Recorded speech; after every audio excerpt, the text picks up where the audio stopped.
Alright, this is Madcap Music Review. We're here with the one and only Biff Byford from Saxon. How you doing, brother? Yeah, I'm doing good. I'm doing good. It's a bit rough from partying last night in LA. Yeah, you guys. We'll be alright. Just had a big gig last night at the House of Blues in LA. Big gig, you know. Sin and Sacrifice World Tour. Yeah. A lot of the fans, you know, because I want to bring up the album first. I mean, whether they're new or old, they're saying this is the greatest thing they've heard from you guys for a while, and I kind of agree. Yeah, it's getting great reviews. This album seems to be a lot of young fans like it, and the older fans like it as well. So, yeah, it's pretty in your face. You know, there's no ballads on this album. It's all full on. You know, I think the slowest we get is probably Walking the Steel, you know. Yeah, mid-tempo, but it's not that. It's not a ballad. You know. Which is a bit of not a history song, but more of a contemporary about, you know, the Twin Towers, obviously. Yeah, it's about the guys that built the original ones and the guys that are building the new ones. Yeah, some of the people on there are the same. And then there's songs like Made in Belfast, where you've got that excellent mandolin opening, and yeah. The mandolin was a bit of a radical idea, but, you know, we do things like that. You know, it's good to widen the boundaries a bit, you know. Absolutely. And, you know, I know you particularly wrote it as a tribute to the men that worked in that shipyard. Yeah. But there's points where Sacrifice almost comes off like a concept album at points, because you've got songs like Made in Belfast, and you know the Titanic obviously being built there. You think of the sacrifice those men put forward, and for people to die. In that respect, yeah. I mean, you know, people probably think about it more than we did. We put things together, and then, you know, things do happen by you know, fate. Or even waiting in a queue, which is it's a bit tongue-in-cheek, but at the same time it's a bit of, it also goes to the theme of sacrifice. Those hours you lose out of your life while you're waiting. I mean, it was, you know, the song didn't fit on the album, and you know, I mean, Andy Sneap loves the song, Waiting in a Queue, so he persuaded us to put it on the end of the album, really. But I think it works there. It's out absolutely. Way, you know? And like you say, it's a bit of a tongue-in-cheek song.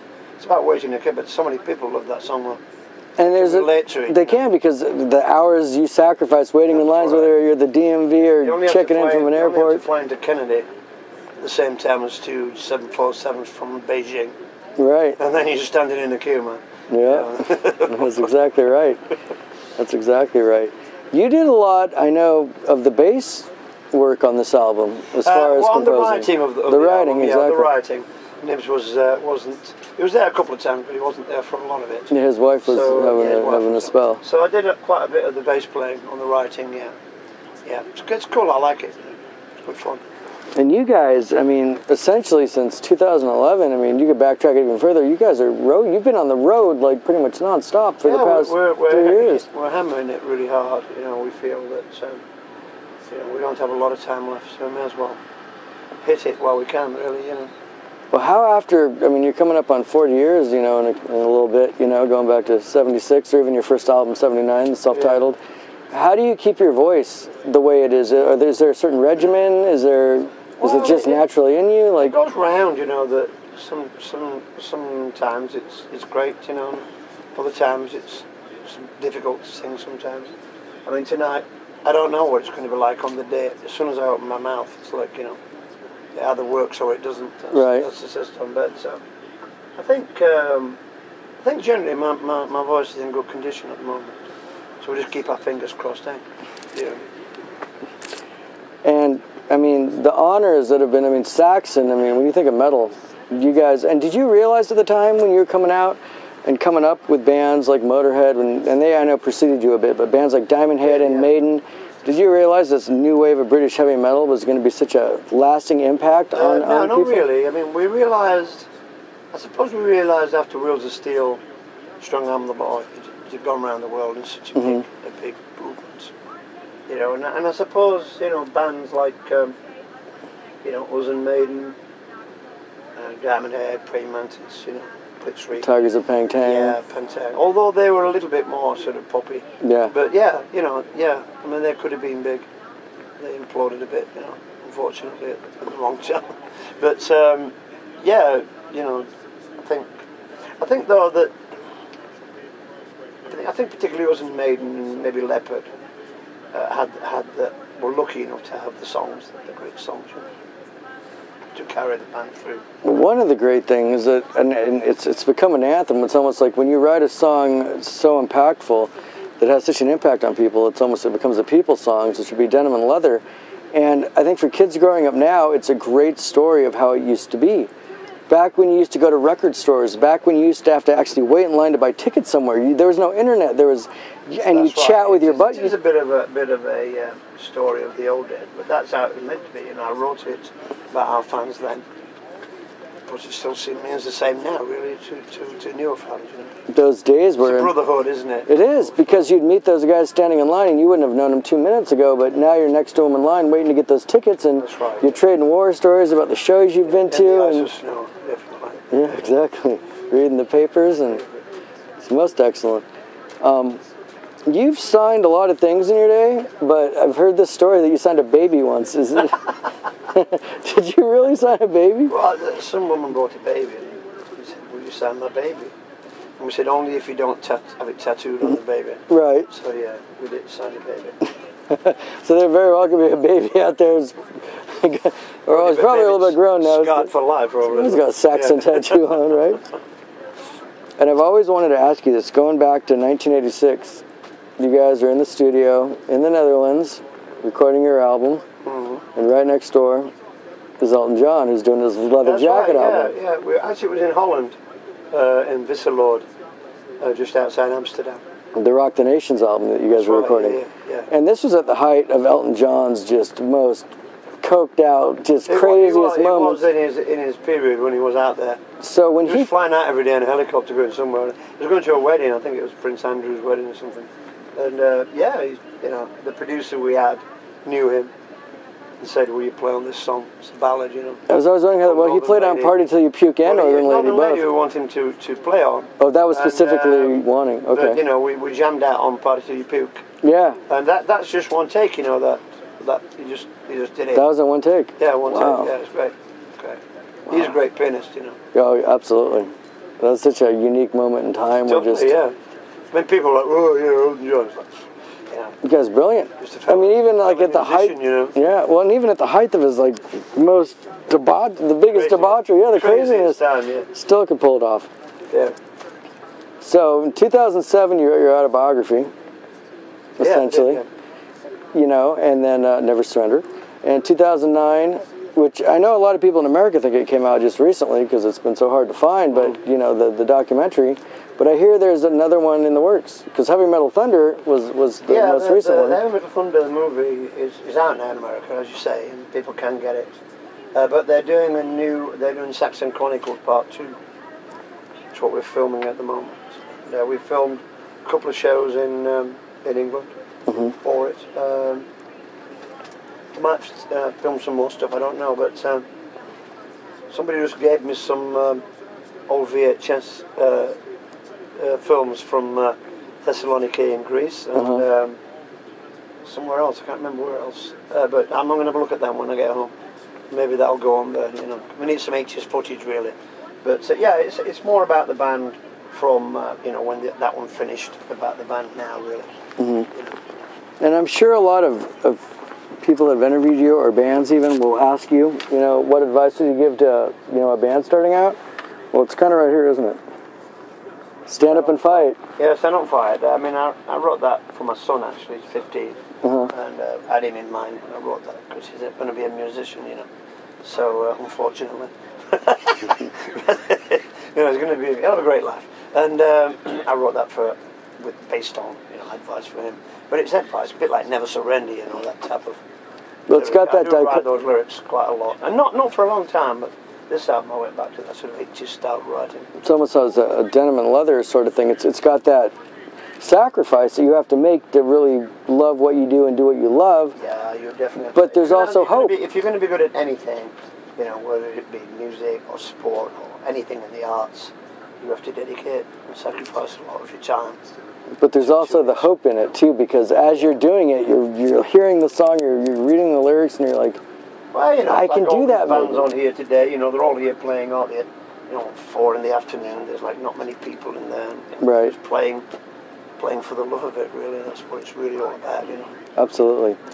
And you guys are pretty much an influence on just about everyone that's come since you've entered. Metallica had you out in 2011. Personally, flew you out for the 30th anniversary to do Motorcycle Man. Yeah.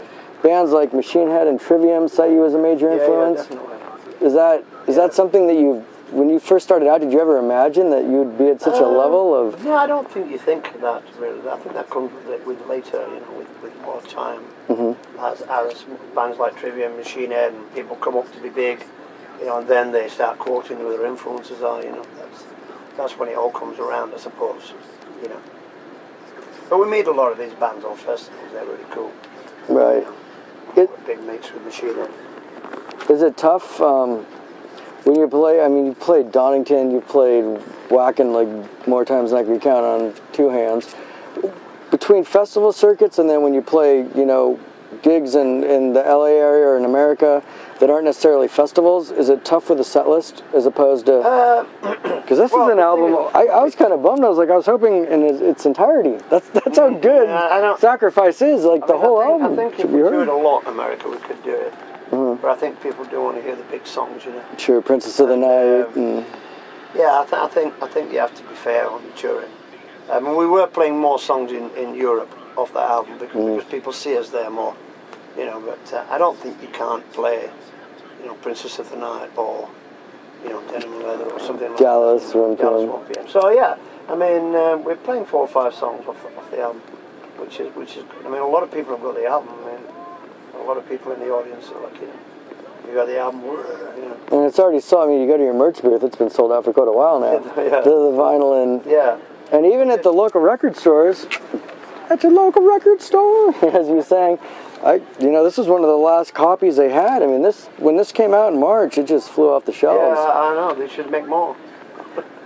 Because, I mean, that opening, the procession, that ominous sound, and then just Sacrifice, boom. Yeah. That's as metal as I mean, that's metal. It really is. Well, it's a little bit of a throwback, things like Heavy Metal Thunder. Yeah, style thing. Absolutely. I suppose a little bit of a Slayer style to it, that's single string work. It's just pretty cool, Yeah. So, you've written a book, you've had a documentary, you've influenced every band known to man, basically since you've come around.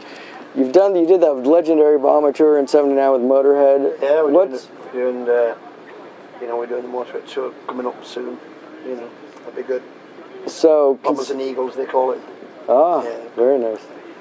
So what's next for Saxon? What are some of the things that fans can look forward to, or what are some of your aspirations? We're going to start writing some songs in February. Another album? Or maybe, I don't know. We're going to have your 20th album. We're going to have and you're coming on number 21, right? Yeah, we're going to have a look, see if there's anything in the pot. Mm-hmm. And we'll have a look. But we've enjoyed this tour. It's been a great tour. And we enjoy the bands. We enjoy Fozzy, great band. Sure. Halcyon Way, Two great bands, and it's a good package for the fan because both bands are going 100% at it. Don't make any difference whether there's over 2,000 in or whether there's 300 in. It's no difference. We still go for it. Absolutely. So I think that's the secret. And back in '79, it was either UFO or Motorhead that you were going to end up touring in support of, wasn't it? That's right. Yeah, that's right. It was touch and go, really.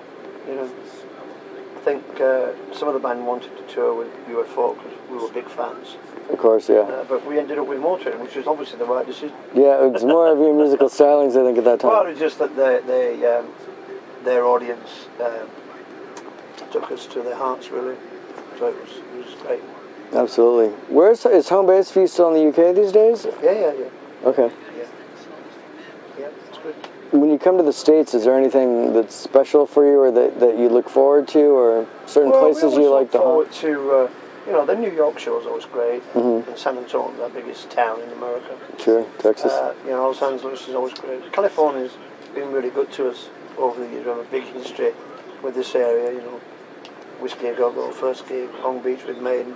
Yeah. We've been through many towns before, with different bands. So our big gig used to be Santa Monica Civic. That's where we used to do our headline shows in the 80s. So yeah, it's big memories for us, California. In the 90s, you guys camped out in Germany for quite a bit. What was thoughts behind that? I think, the grunge thing came along. Right. And, all that's, the Nirvana and Pearl Jam Sure. Which is fantastic. You know? Yeah. But it just took the edge off the. I mean, the hair metal thing had gone really daft, I think, at that point. Yeah, it got a little, you know, and it was going to be over the top and ridiculous. Glammy. Yeah. And then a new movement came in that was more punky, you know, more street. Mm-hmm. You know, the moshing started, and that was it really. You know, we just went off and did our thing, you know, for a while. What were some of your influences growing up as a kid? Well, I don't know really, because I was a bass player for quite some time, so you know, I wasn't really interested in singing when I was younger. So I thought, well, like things like, you know, I like Mountain, you know, and Cream. You saw Zeppelin. All that sort of stuff. I know you saw Zeppelin back in. Yeah, at Bath Festival, which is fantastic. But I wasn't really singing then. I was doing backing vocals and playing bass. So yeah, they all have a massive influence. I mean, all the bands of the '60s and '70s really had a huge influence on me. You know, and some obscure bands, you know, that I've even forgot about. I mean, well, Wishbone Ash were a great influence on us. Oh yeah. Bands like that, Okay. and you know, loads of bands that I'd have to sit down and really think about. And Sacrifice, pick it up if you don't have it already. Thank you for your time, Biff. Live well and prosper. And where's the best place that people can find you guys if they want to find out more about Saxon? Saxon747.com or the Saxon official Facebook page. And I think we're going to start Twittering soon as well. You do a lot of podcasts as well. I do a lot of podcasts, yeah. In fact, this is probably one, isn't it? No, it's going to be more. It'll be a little more than that. Okay. Yeah, so, yeah, I'm taking it. Yeah, so, yeah. Isn't it? Well, it really So, yeah, is. I do a lot of podcasts. I keep in touch with the fans as much as we can. All right. Well, thank you again. Yeah, It's an cool. honor. Yeah. Thank you.